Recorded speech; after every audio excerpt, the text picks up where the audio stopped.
सवाल उठता है कि जीएसटी किस किस पे लगेगा। आई थिंक अगर हम कहते हैं कि जीएसटी किस किस पे नहीं लगेगा तो वो ज़्यादा रेलेवेंट होगा, क्योंकि जनरली जीएसटी हर चीज़ पे लगेगा, हर गुड्स पे, हर सर्विसेज पे लगेगा।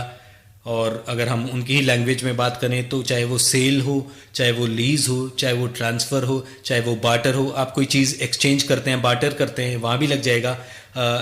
एक्सचेंज करते हैं, लाइसेंस अगर कोई आप देते हैं, आप रेंट पे कोई देते हैं इक्विपमेंट, तो इन ट्रांसफ़र करते हैं कोई चीज़, सभी चीज़ों के ऊपर आपका जीएसटी लगेगा।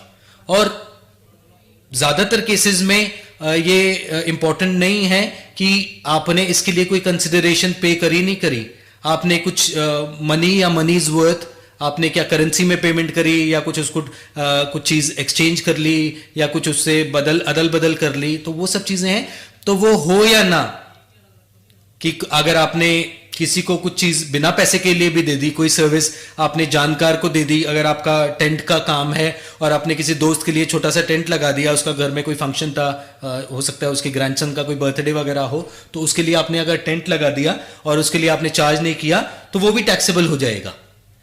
तो इस तरह से बहुत सारी चीजें हैं जो अभी के प्रेजेंट रिजीम में टैक्सेबल नहीं है, लेकिन जीएसटी में टैक्सेबल हो जाएंगी। तो ये डिटेल्ड एक आपको स्टडी करनी पड़ेगी कि क्या टैक्सेबल है और क्या टैक्सेबल नहीं है।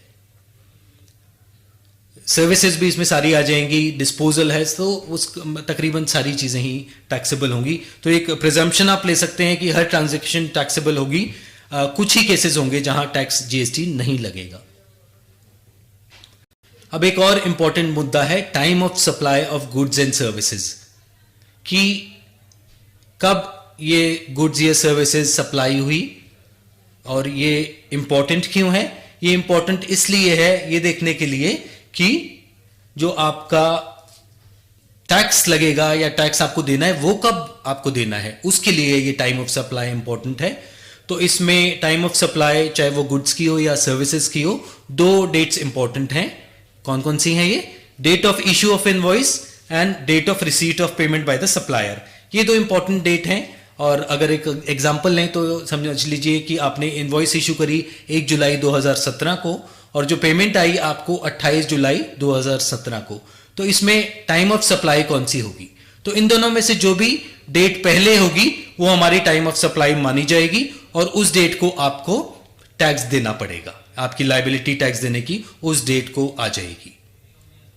लेकिन आप कहेंगे कि भाई गुड्स सप्लाई भी हो गई या सर्विसेज रेंडर भी हो गई, लेकिन ना तो इनवॉइस इशू किया गया, किसी भी वजह से जानबूझ के नहीं किया या कोई रीजन रहा होगा, आपस में कुछ बातचीत चल रही है रेट का, शायद कुछ डिस्कशन चल रहा है फाइनल रेट का, या कुछ भी हो सकता है। तो उस केस में हो सकता है कि आपने इनवॉइस इशू ना करी हो, ना सामने वाले ने पेमेंट की। लेकिन डिपार्टमेंट इसमें नहीं चाहता कि इंडेफिनिटली ये काम होता रहे। वो चाहते हैं कि एक फिक्स्ड मियाद के बाद कोई एक टाइम लिमिट, टाइम ड्यूरेशन होनी चाहिए जिसके बाद आपको टैक्स देना ही पड़ेगा। आप अपने इनवॉइस जब मन में आए आप इशू करें, या आपकी जो पेमेंट रिसीव करेंगे वो जब आपको कन्वीनियंट हो कर लीजिए, लेकिन भाई हमें टैक्स दे दीजिए टाइम पे। तो ये अभी स्पेसिफाई नहीं किया गया, लेकिन आगे स्पेसिफाई हो जाएगा। तो अगर ये दोनों काम नहीं होते, डेट ऑफ ना इनवॉइस इशू होती ना पेमेंट की जाती, तो उस केस में एक फिक्स पीरियड के बाद, लेट से 6 महीने के बाद आपको टैक्स देना ही पड़ेगा। तो ये डिसाइड होगा कि ये डेट कौन सी होगी। Place of supply of goods. अब एक और इंपॉर्टेंट सवाल है कि प्लेस ऑफ सप्लाई क्या है, कहां गुड्स सप्लाई की गई। तो ये अलग अलग सिचुएशंस में, अलग अलग कैटेगरी ऑफ गुड्स के केस में ये अलग अलग हो सकती हैं। तो अगर इनको समराइज करें तो हम देखें कि जहां भी मूवमेंट ऑफ गुड्स होती हैं, अगर सप्लाई के लिए कुछ सामान एक स्थान से या एक प्लेस से दूसरी की तरफ भेजा जाता है सप्लाई करने के लिए, गाड़ी भी हो सकती है, आपकी मशीनरी हो सकती है, आपकी कोई भी सामान है, अगर वो सप्लाई के लिए उसकी मूवमेंट की जरूरत पड़ती है, तो उस केस में प्लेस ऑफ सप्लाई होगी location of goods at the time of which movement of goods terminates for delivery to the recipient. मतलब जहां आपका खत्म होता है मूवमेंट ऑफ गुड्स, जहां से सामने वाले को, जो कंज्यूमर को डिलीवरी दी जाएगी, वो प्लेस ऑफ सप्लाई माना जाएगा। और दूसरा केस जहां कोई मूवमेंट ऑफ गुड्स की जरूरत नहीं है, क्योंकि सामान तो रखा ही है, वो स्टोर में या आपके डीलर के शोरूम में सामान ऑलरेडी रखा है, गाड़ी ऑलरेडी खड़ी हुई है, या आपके जो मशीनरी है या आपके कंज्यूमर ड्यूरेबल्स ऑलरेडी दुकान में या स्टोर में है, तो उस केस में जो लोकेशन ऑफ गुड्स है at the time of delivery to the recipient, जहां आप उसकी डिलीवरी दे रहे हैं रेसिपिएंट को या कंज्यूमर को, वो जगह उसको प्लेस ऑफ सप्लाई मानी जाएगी। तीसरा केस हो सकता है कि कहीं गुड्स असेंबल होती हैं या इंस्टॉल होती हैं। फैक्ट्री के केस में आपने मशीनरी मंगाई और नॉकडाउन स्टेट में या सेमी नॉकडाउन किट आपकी आ जाती है और वहां आपकी इंस्टॉल होती है, तो जहां ये इंस्टॉलेशन हुआ वो होगी प्लेस ऑफ सप्लाई। इसी तरह से अगर कहीं कन्वेंस में, कोई गाड़ी में, कोई बस में, कोई एयरक्राफ्ट में अगर गुड्स सप्लाई की जाती हैं उसके थ्रू, तो प्लेस ऑफ सप्लाई क्या होगी? जहां उसको इनिशियल पॉइंट है जहां सप्लाई शुरू होती है, जहां से, तो जहां से एयरक्राफ्ट चलता है वो प्लेस ऑफ सप्लाई मानी जाएगी। यहाँ जहां से रेल स्टार्ट हो रही है, जहां सामान रखा गया, वो प्लेस ऑफ सप्लाई मानी जाएगी। इंपोर्ट्स के केस में location of importer place of supply मानी जाएगी। उसी तरह से एक्सपोर्ट्स के केस में जो लोकेशन आउटसाइड इंडिया जहां गुड्स सप्लाई की जा रही हैं, वो हमारी प्लेस ऑफ सप्लाई मानी जाएगी। Place of supply of services. अब देखिए, place of supply of services के केस में अलग अलग जो स्पेसिफिक सर्विसेज हैं उनके लिए अलग अलग रूल हैं। लेकिन अगर आप कहें कि कोई एक थंब रूल तो होगा, कोई एक जनरल रूल तो होगा, तो जी हाँ, बिल्कुल एक जनरल रूल है हमारे पास। और वो रूल ये है कि अगर जो रेसिपिएंट है, जो सर्विस का रेसिपिएंट है और ये रजिस्टर्ड हमारा रेसिपिएंट है, तो उस केस में आपका प्लेस ऑफ सप्लाई होगा लोकेशन ऑफ द रेसिपिएंट। और अगर अनरजिस्टर्ड है तो उस केस में अभी दो सिचुएशंस होती हैं कि एड्रेस आपके पास है या नहीं जो सप्लाई कर रहा है, और नहीं है, हो भी सकता है, नहीं भी हो सकता। तो अगर आप जो सर्विस रेंडर कर रहे हैं या अनरजिस्टर्ड पर्सन को कर रहे हैं और रिकॉर्ड्स में आपके एड्रेस है उसका, तो location of the recipient will be the place of supply. और आखिरी केस हो सकता है जहां अल्टीमेट फाइनल कंज्यूमर है और आपके पास उसका एड्रेस नहीं है रिकॉर्ड्स में, आपके अकाउंट्स में या अदरवाइज आपके पास उसका कोई एड्रेस भी नहीं है, तो उस केस में place of supply of service will be the location of the supplier.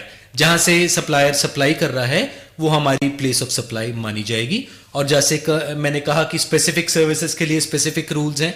जैसे इमूवेबल प्रॉपर्टी के केस में, जहां इमूवेबल प्रॉपर्टी आपका होटल हो सकता है, आपका कन्वेंशन सेंटर हो सकता है, जहां वो लोकेटेड है वो प्लेस ऑफ सप्लाई मानी जाएंगी। या कहीं आपकी अरिजीत सिंह का हो सकता है कंसर्ट हो रहा हो कहीं ग्राउंड्स में या किसी क्लब में, तो वो प्लेस जहां सर्विस रेंडर की जाएगी वो प्लेस ऑफ सप्लाई मानी जाएगी। अब आपने सप्लाई भी समझ ली, प्लेस ऑफ सप्लाई भी, टाइम ऑफ सप्लाई भी। अब इंपॉर्टेंट रिटर्न्स कौन सी हैं जो आपको फाइल करनी है? सारी रिटर्न्स के बारे में बात नहीं करेंगे, जो इंपॉर्टेंट है उनको देख लेते हैं। जीएसटी ईयर 1 आपकी रिटर्न ऑफ सेल्स होगी, जो एक रेगुलर सप्लायर को फाइल करनी पड़ेगी on a monthly basis by 10th of the next month. GSTR 2 होगी हमारी रिटर्न ऑफ परचेजेस, जो भी एक रेगुलर डीलर को मंथली बेसिस पे फाइल करनी पड़ेगी 15 ऑफ द नेक्स्ट मंथ तक। और ये जीएसटीआर 2 हमारा बनेगा जीएसटीआर 1, जो हमारे सप्लायर्स हैं जो जिन्होंने अपना फाइल किए थे जीएसटीआर 1, उसके बेसिस पे हमारी जीएसटीआर 2 बनेगी, जो हमारी परचेजेस की रिटर्न होगी। और जीएसटीआर 3 हमारी consolidated return of sales and purchases होगी, जो अगेन एक रेगुलर सप्लायर को फाइल करनी पड़ेगी ऑन अ मंथली बेसिस अगले महीने की 20 तारीख तक। तो इन डेट्स का ध्यान रखना है, इन डेट्स तक की फाइल करनी है। और अगर आपकी मल्टीपल स्टेट्स में रजिस्ट्रेशन है तो हर स्टेट में यही डेट है, स्टेट वाइज अलग अलग डेट्स नहीं है जैसे कि अभी है। जीएसटीआर 4 एक कंपाउंडिंग डीलर के लिए क्वार्टरली रिटर्न है। कंपाउंडिंग डीलर के लिए थोड़ा सा आसान बना दिया है उन्होंने कि आपको क्वार्टरली बेसिस पे रिटर्न फाइल करनी पड़ेगी, और ये आपको क्वार्टर के बाद 18 दिन के अंदर फाइल करनी है। ये आपकी return of purchase and sales consolidated होगी। जीएसटीआर 5 आपकी, अगर कोई आप नॉन रेजिडेंट फॉरेन रेजिडेंट हैं और आपको return of imports and sales file करनी है, और अगर आपने कोई लिमिटेड पीरियड के लिए अपना रजिस्ट्रेशन लिया है तो वन टाइम आपको फाइल करनी पड़ेगी with in 7 days from the expiry of registration. और अगर थोड़ा सा आपका 1 महीने से ज्यादा का रजिस्ट्रेशन है तो आपको मंथली बेसिस पे फाइल करनी पड़ेगी अगले महीने की 20 तारीख तक।